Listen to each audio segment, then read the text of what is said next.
Imagine there's a club where fame isn't found. It's manufactured. A place so exclusive that money can't buy entry, only cultural value can. You don't apply with a resume, you apply with an aura. Soho House is this cool chain of cozy spots where the vibe is all about who knows you at the bar. It's the influencer era's Hogwarts, minus the owls, plus the cocktails. And behind that velvet rope is where some of the world's most curious transformations happen. Take Meghan Markle, a cable TV actress who walked through those doors and a few years later, walked down the aisle of global history. Soho House kicked off in London in the 90s as a chill spot for artists and editors who were too cool for the Mayfair crowd. Fast forward to now, and it's a worldwide constellation of creative temples from West Hollywood to Mumbai. Every location glows with the same formula: vintage furniture, jazzed-up playlists, and the comforting illusion that everyone inside is somebody. Membership isn't about wealth. It's about narrative potential.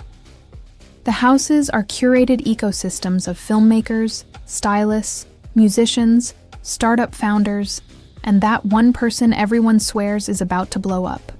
In a world addicted to clout, Soho House sells the rarest commodity of all, belonging that feels earned.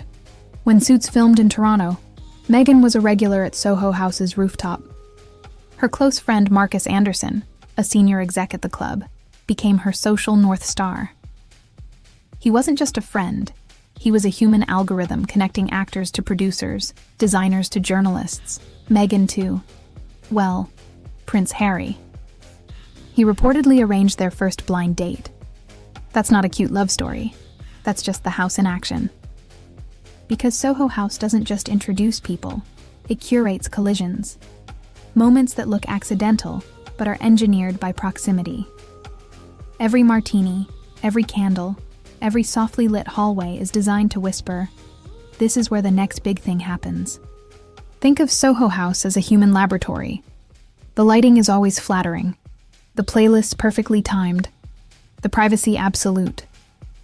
There are no paparazzi allowed, which makes every member their own paparazzo. People post cryptic photos. Just another night at the house. What they're really saying is, I belong here, therefore I exist. For ambitious creatives, that psychological hit is irresistible. And for rising stars like Meghan, it's career rocket fuel. She moved through that world not just as an actress, but as an archetype in beta, testing the boundaries between accessibility and aspiration. The house's real product isn't drinks or decor, it's social proof. If you're photographed there, you're assumed to be relevant. If you're a regular, you're assumed to be powerful. Soho House doesn't make celebrities by spotlighting them. It makes them by normalizing them. By surrounding you with other beautiful, interesting people, it convinces the world that you belong among them. It's the same psychology that makes a song sound better on a playlist next to Beyoncé. Belonging is contagious, and Soho House is patient zero. When Meghan married Harry, tabloids painted her as an overnight phenomenon. But she was already fluent in the house dialect, polished authenticity, camera-ready empathy. The curated casualness of someone who knows every image could be tomorrow's headline. Soho House taught her how modern aristocracy operates, not through lineage, but through aesthetic literacy. She didn't inherit a crown. She learned to craft one out of perception. The monarchy gave her global stage lights, but Soho House gave her the confidence to walk toward them. Soho House is more than a brand. It's a mirror reflecting the way fame works now. It rewards those who understand that connection is currency and mystery is marketing. And Meghan? She's the perfect case study of the 21st century star, half real, half myth, fully aware that visibility is the new nobility. Because in the end, you don't need royal blood to rule a kingdom. You just need the right membership list, and the self-awareness to know that every room you enter is already watching.